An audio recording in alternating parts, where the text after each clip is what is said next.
Hello friends, welcome to another weekly vlog. This is Sunday the 10th and we are going to get our first seeds in the ground. April 10th I should say.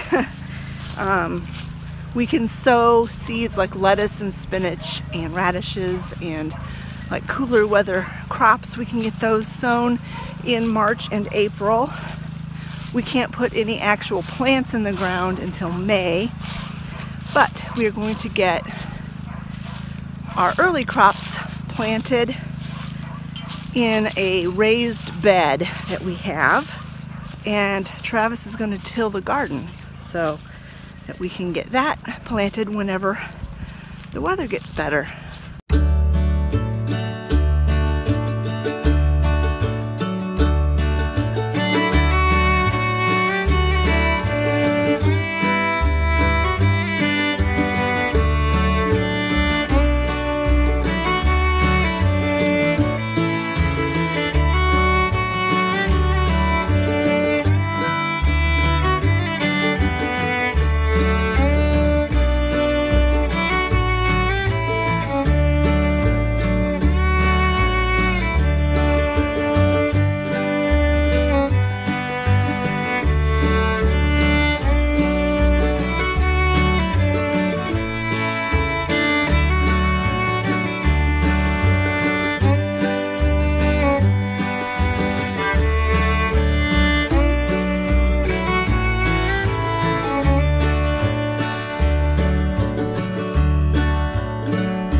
Good morning friends, it is Tuesday, April 12th, and as you can tell we are back outside again. Growing season is just beginning. Here in Indiana, northern Indiana, we can start putting some things in the ground. As you saw in the last clip, I got lettuces and spinach and radishes and kale planted with Olivia's help. And so today I'm hoping to get potatoes and carrots in the ground, but I'll have to show you, I'll show you the spot where we're going to put those things, and that particular spot has not been a garden for many years, so it might be a challenge to get anything to grow in there this year, but we really want to turn it into a garden spot that we use every year, so you got to start somewhere. Let me turn the camera around and I'll give you a little bit of a tour of what's going on in our neck of the woods. When Scott and I were first married, we tried to garden this spot. We probably were just too lazy to make it really work well. And we kind of gave up after 2 or 3 years of not very much yield for our efforts. And we just let it go back to the wild basically. Now, before Scott and I moved out here and got married and moved out here, my dad farmed this section, and he farmed it all the way where that old trailer is. There's a lane that goes out to the backfield there, and he would farm it from just in front of the lane all the way back to the woods. This was all farmland. And so this soil has been used for growing things in the past, but it's just been laying fallow for, oh goodness, 15 years probably. Time goes by so fast. It's been at least 15 years since Scott and I tried to grow anything out here. And it's just been taken over by our arch nemesis in this neck of the woods called quackgrass. Right here, this is a quackgrass root. This stuff is impervious to anything. It cannot be killed unless you sprayed high power weed killer. This stuff does not die. We do not want to poison our ground. So, see that thing? This has been this spot. My brother-in-law came out Sunday and he used a plow and a harrow and another farm implement, I can't think of it, disc.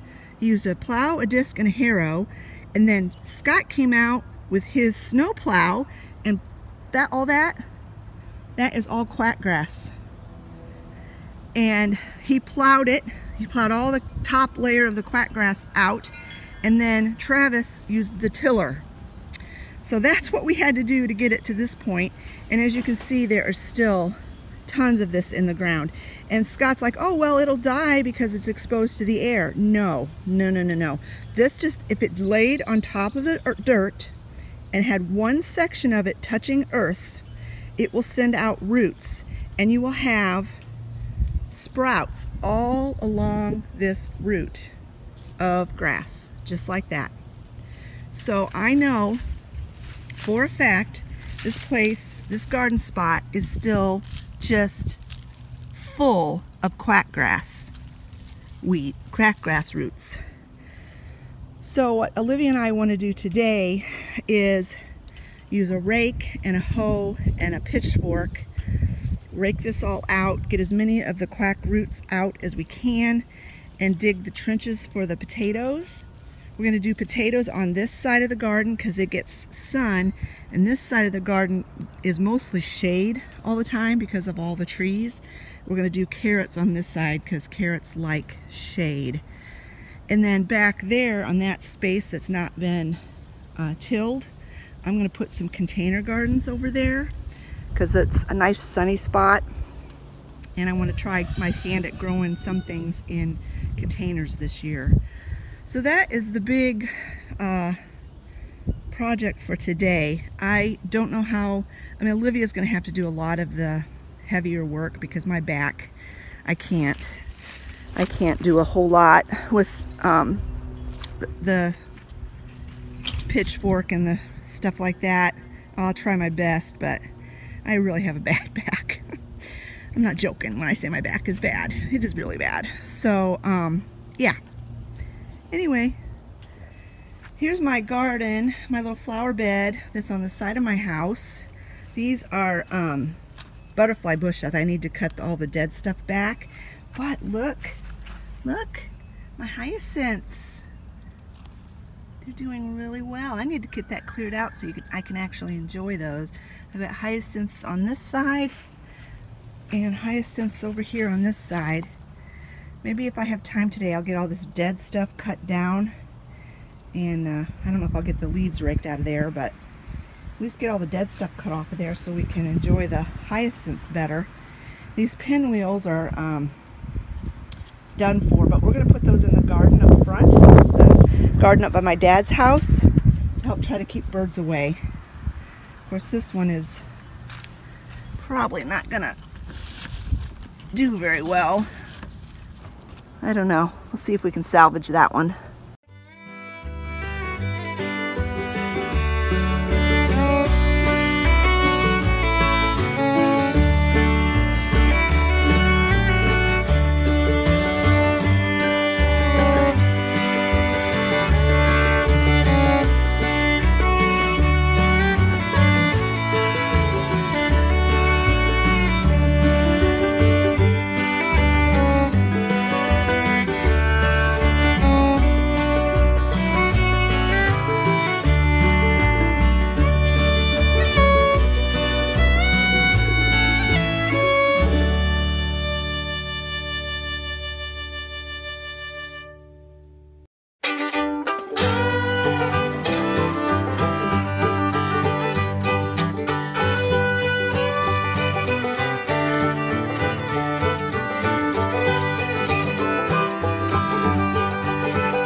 there it is, all cleaned out.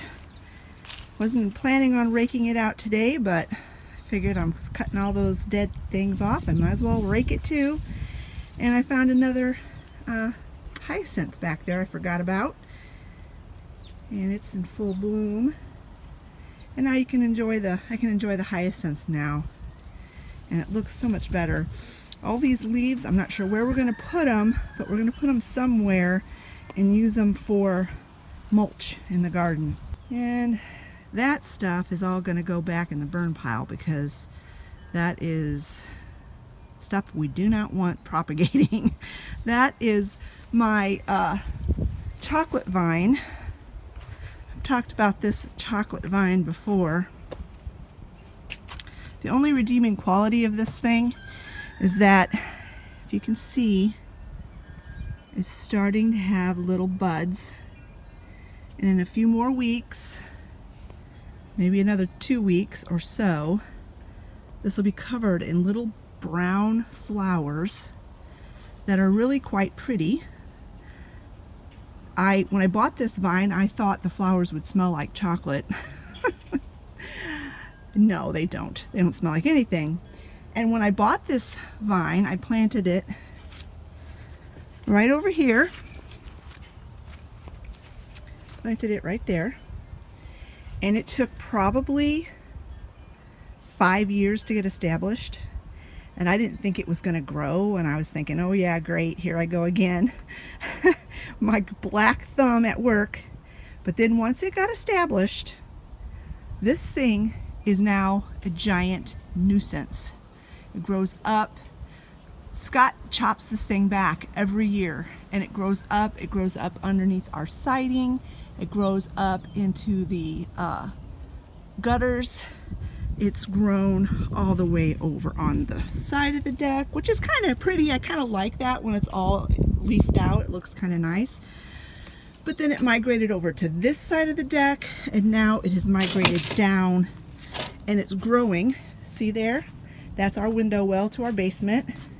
It's growing there. It never dies. It's down inside the window well below freezing level, and it stays green all year long. And then it grows. It's trying to encroach on this garden too. You can see there it's growing up under the siding there, and it's a battle. Every year it is a battle to try to keep this thing under control.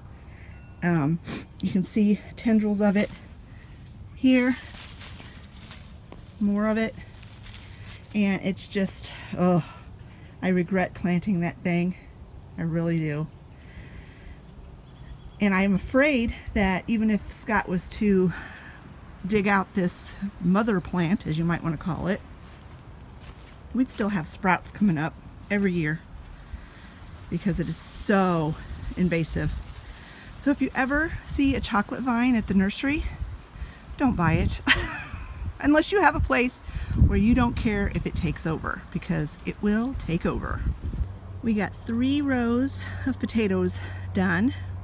We still have enough potato starts left to do 1 more row, but we got too tired. so we stopped for today. Tomorrow's supposed to be yucky weather-wise, so I'll probably work on some stuff inside the house. And then hopefully we'll get the rest of the potatoes and the carrots planted on Thursday. That's the plan anyway. Oh yeah, got her planted. It's a lot of work. Oh my goodness, my back is not used to that kind of work. Happy Wednesday, everyone. Yep, it's going to be a day to work inside. So I'm going to take it a little bit easy today. I didn't sleep all that good. I like a nice gentle rain. I just hope we don't get any storms.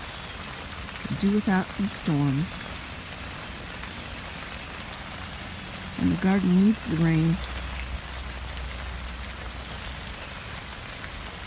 I don't know if it's showing up on camera, but you see all that on the window, and it actually drips down, which you can't really see That's all dog nose prints.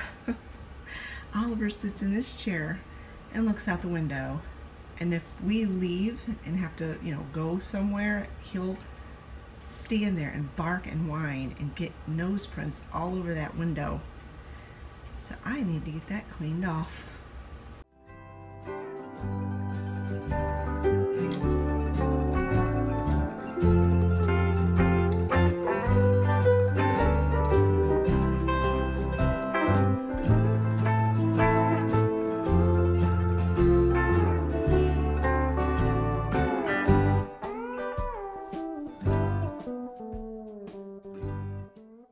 Much better. Now I'm going to open this window because it is hot in here. I was super restless last night. My back and my legs and my hips, oh my goodness, I was aching everywhere. I didn't want to take a muscle relaxer because then I would be groggy all day today.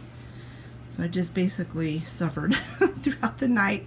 But you can tell how wadded up the blankets are that I was not sleeping good. So let's get this bed made, and maybe tonight will be better.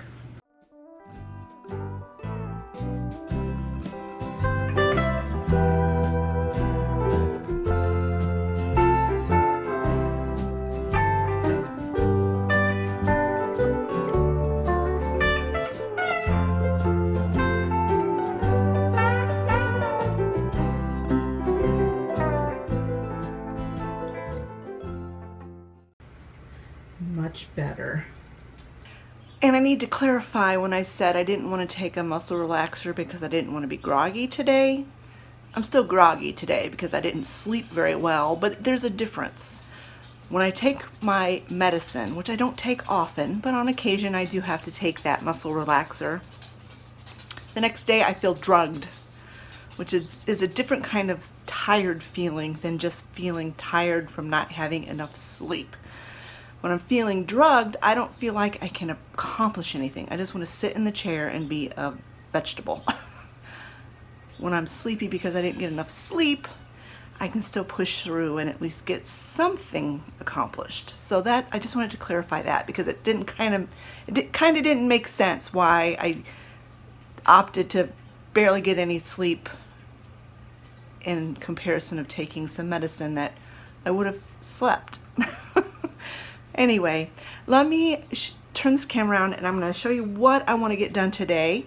There is definitely a lot of homesteading going on right now, and I hope you're not tired of all of that, but that's just kind of spring on a homestead, and I consider my house a homestead. It's a small acreage of land, and for the few years I didn't really do a whole lot of quote-unquote homesteading projects, but I'm home now full-time. I'm not homeschooling kids anymore, and I have time to do it. So we're gonna do the homestead thing now, at least for a while, till I get bored with it, I guess. I don't know. As you can see, I am going to be using my vacuum sealer and getting some of the groceries that I bought on Monday vacuum sealed.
Alright, the last bit of work I'm going to do today is I'm going to get these jicama seeds planted. They take a long time to germinate, and I want to get these to where they're pretty good sized plants by the time we plant them in a month, so I need to get those going. And I'm going to use these super seed cells, extra large cells. So I will probably end up having to use 2 of those little coconut things for each little cell.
Well, it looks like one little coconut pod is going to be plenty, so that's good. So now let me get these little seeds planted. I'll take them downstairs and then I'll show you what my plants look like downstairs. So these are the jicama seeds, much bigger than the seeds I'm used to dealing with. That's probably why it takes them so long to germinate, because they're so big. Interesting. This is a complete experiment with growing jicama. Normally it won't grow very well. It's like a South American vegetable. It needs a lot longer growing season. That's why I'm starting the seeds in the house. So here's the tray of jicama.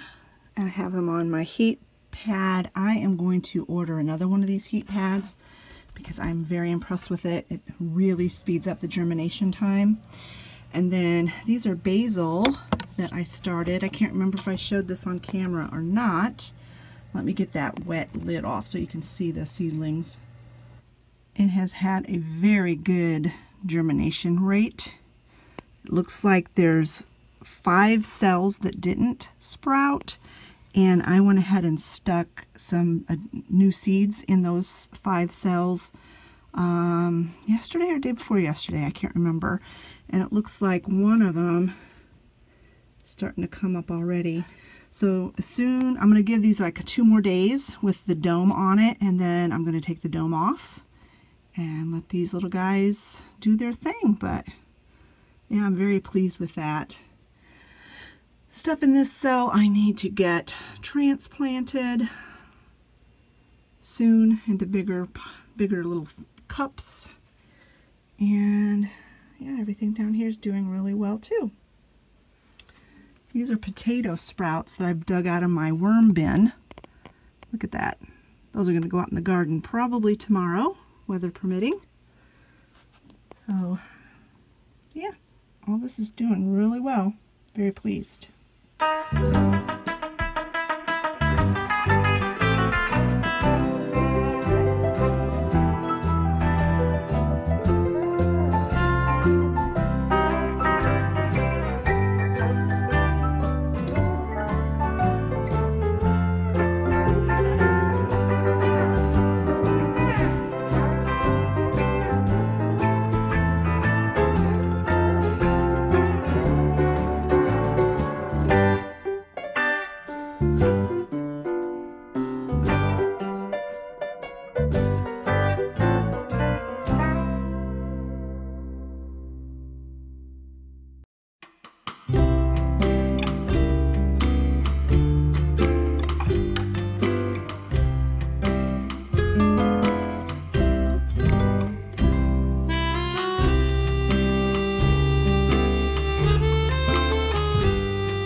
This is what Olivia and I got done today.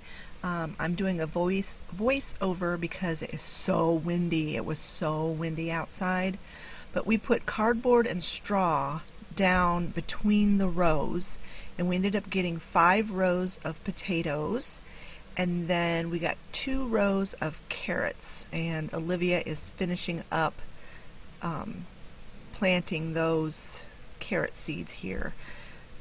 She had started off with the, I don't know what they were called, but they're like purple and orange and white carrots, and she got like 1.5 rows, and then she's finishing up the rows with this other just plain orange carrot.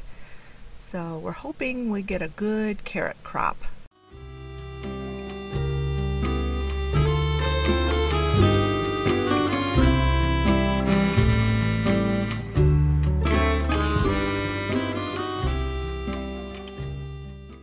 Happy Thursday, everyone. Oh, my hair.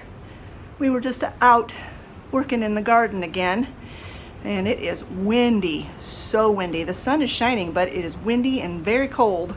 But we got the rest of the potatoes done and the carrots done. And now I have to do some stuff on inside the house. Yesterday I was cleaning out one of my freezers, and down at the bottom of the freezer were 5 packages of chicken left over from the last time we butchered chickens a couple years ago, and thankfully it was not even freezer burned or anything, but I threw it all in a big roaster and cooked it yesterday, and now today I want to get it taken off the bone and diced up and put in vacuum sealer bags, put it back in the freezer. So that's what I'm going to work on next. I'm glad we got the garden done for the potatoes and the carrots. Anyway, we still don't have the beets in the ground, the beet seeds, but that'll happen hopefully tomorrow or Saturday, depending on the weather. So let's go ahead and get started on that chicken and get it done and in the freezer.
Happy Good Friday, everyone. I am going to be closing out the video, this weekly vlog today, and I just wanted to wish you guys a happy Easter. Although you will have already seen this video, Easter will be over with by the time you see this video, so I hope you had a good Easter.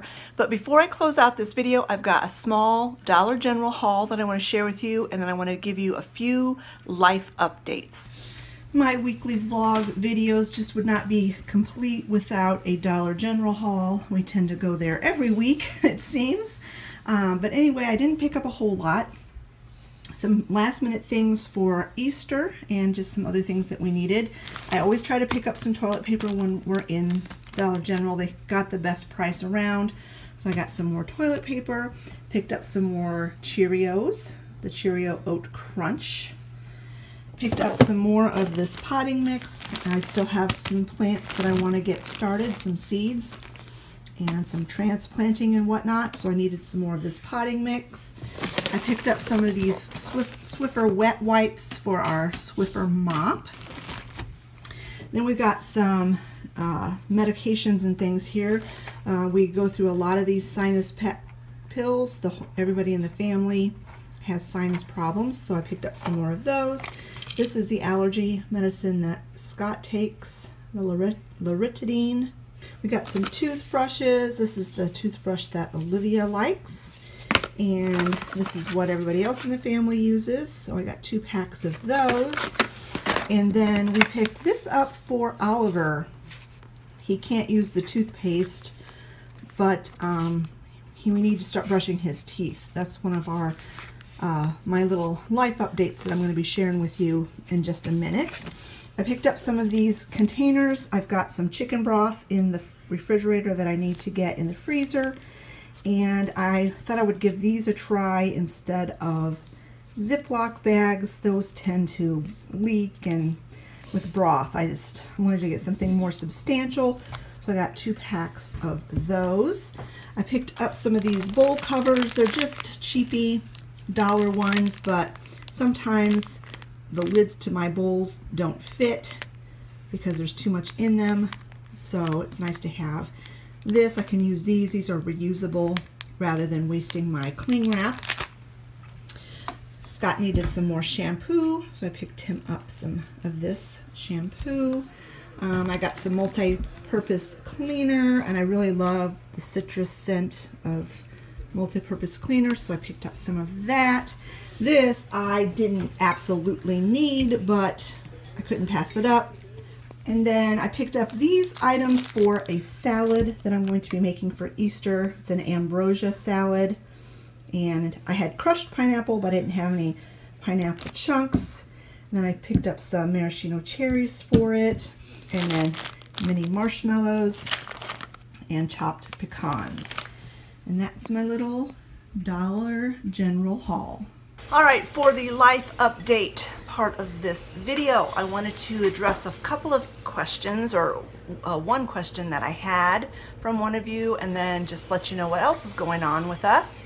The question I had was about my Everlywell blood testing that I've been doing every month, about how I like it and if I feel like it's accurate or not. If you hear that power saw, that's Scott. It's Good Friday, and he and Travis are both home from work. Did you go shut the door? Maybe that'll help. And he's out working on his garage project. So if you hear that, Olivia's going to shut the door. That might cut down on some of the noise. Anyway, the Everlywell blood work. So far, I'm very happy with it. It's an extremely easy procedure. They are very, very good about giving detailed instructions on how to administer or to draw the blood. Like the very first blood work I did through them was for cholesterol and stuff, and it had to be a fasting test, and they told you all of that. And then the next one I did was for my thyroid, and it was a completely different, you still had to poke your finger, you didn't have to fast, and the little collection thing was different, but had very detailed information. In fact, they send an email to you right after they ship the tests to you. They send an email, and it has a link to a video to watch on how to draw the blood properly, so that there's no problems with that. Then you just send it back to them. They receive it very quickly. Within a day or two, they'll receive it. They'll notify you via text or email that they received it. Actually, I get a text and an email. And then usually within 3 to 4 days, they have the results back, and they will email you and text you with the results. Well, saying the results are in, then you go to their website, log in, and you can see your test results. As far as how accurate they are, I feel like they're pretty accurate. It's like, how accurate is the blood work that you get drawn at the hospital for? You know, there's probably human error factored into that as well. My cholesterol levels came out kind of what I was expecting, right on the borderline of normal. My thyroid levels came back what I was expecting. So I think they're pretty accurate, and I am doing the monthly tests. I joined, I can't remember what it's called, where you like an annual membership, that's the word, and you pay $25 a month for this membership, and you get 1 free test a month. So basically what it boils that down to is my tests are $25 rather than $400 that you would pay if you went through the hospital. So to answer the question, I do really like the service. I think it's very well done, very professional, and I do think that the results are accurate. And you can also cancel your membership at any time. So what my plans are is I'm going to do all the testing that I want to until I get them all done, and then just cancel my membership, and it will have saved me a lot of money and a lot of aggravation to have to go to the hospital or to the lab and get blood drawn. So yeah, and I've always wondered why they have to draw a humongous vial of blood to test for my thyroid, where on this Everlywell they just had like 10 drops of blood is all they needed. So I don't know, but anyway, that answers that. So far, so good.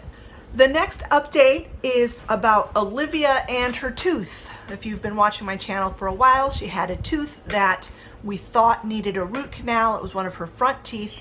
We took her to our regular dentist. They did x-rays, looked at her tooth, did percussion testing and all of that stuff. And at that time, the tooth was very, very sensitive. It had discolored a little bit, but according to the x-rays, they couldn't really tell if the nerve was dying, if the root was dying, what was going on with the tooth. So they sent us to a specialist, an endodontist, who they only do root canals. That was a couple of weeks ago, 2 or 3 weeks ago. They did a percussion test there, and at that time, it was like, I think there was like a month or 5 weeks between our regular dentist appointment and the specialist appointment. And within that 5-week period of time, the sensitivity went away. The tooth didn't hurt her at all when they did the percussion test at the specialist. And the discoloration started to go away too, which is very strange. But they did a bunch of x-rays there, 3D imaging, like $300 worth of x-rays. And they looked and looked and looked, and they couldn't tell by looking at the x-rays either what was going on. So they sent her x-rays to a radiologist, a dental radiologist. So we had 3 dentists in, regular dentist, specialist, radiologist, all look at imaging on that tooth. We got the report back, and according to the radiologist, it is normal dental teeth. Everything looks perfectly normal, perfectly healthy. There really is no explanation to why her tooth was so sensitive and why it started to discolor, and then all of a sudden it got better. So she does not have to have a root canal. Yay! And we think it's either one of 2 things. Either God just healed her and her tooth was dying and he healed her and it's not dying anymore, or it had something to do with COVID, because her tooth started bothering her while we were all sick with the Omicron. So, and the Omicron variant, according to the doctors, messes with your sinuses.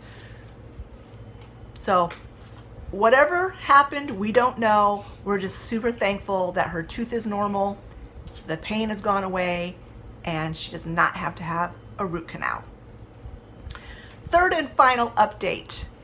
We took Sally and Oliver to the vet this morning just for regular blood work, rabies vaccine, distemper vaccine. They checked their blood for heartworms and Lyme's disease. And they also checked, which I didn't know, this is something new I learned, there are actually 4 different tick-borne illnesses that dogs can get, Lyme's being one of them. But they checked for all 4 of the tick-borne illnesses. And come to find out, Sally tested positive for, and I got the paper here, anaplasmosis, which is a tick-borne illness. It causes clotting difficulties. If it goes untreated, it can cause her blood to be thin and causing clotting issues, and can cause a lot of other problems too. And I think they said it could damage their kidneys. No, that was Lyme's disease. Oh, Lyme's disease can damage the kidneys. But anyway, it can cause really severe problems if not caught or treated. So I'm glad we caught that, and she's on doxycycline for 28 days, which is an antibiotic, and we have switched them to a tick preventative monthly medication. They were on a heartworm and flea, but I didn't realize that there were so many different illnesses that you can get from a tick bite. So we put them on the tick preventative as well. Oliver, they checked his teeth. His teeth looked really, really good, except for the back molars were starting to show a bit of plaque and tartar. So we bought some of this toothpaste from the vet, and hand me that.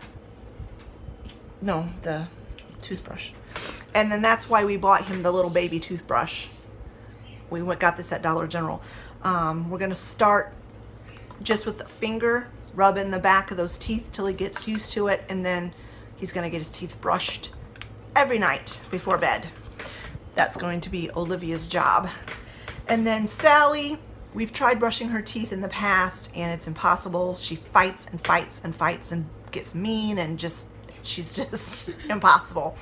So with smaller dogs, it's very, very important to get dental work done. And we didn't get her teeth cleaned last year. The vet said it didn't look like she needed it, but this year they said yes, she does need her teeth cleaned. So we're going to be taking her in a month after she's done the course of antibiotics. She's going to go and get her teeth cleaned, hopefully no extractions, but just as a preventative care. She also has a heart murmur, which she's had pretty much her whole life. And because she's older, she's 12 years old now, and because she has the heart murmur, they're going to do the cardiac and geriatric protocols for her when she's under anesthesia. It's going to cost probably $300 more for that, because they're going to do an EKG and all of that, but it's worth it for her to not go through what poor Lucy went through with her teeth. And the other thing with Sally, she's gained 4 pounds in a year, so she's got to go on a diet because it's not good for her heart to weigh more than she should. She needs to lose about 4 pounds because she was at a really good weight last year, and you know, we all get heavier in the winter time. We can blame it on that, right? So anyway, that's the little update on everybody, I guess. So anyway, if you've made it clear through to the end of this video, thank you so much for watching and hanging out with me for this week. Yeah, we're going to end this video here, and we will catch you next time I do a weekly vlog. Thanks so much for watching, friends. If you enjoyed this video, give it a thumbs up. Don't forget to leave a comment in the comment section below, and we will talk to you all later. Bye-bye, friends.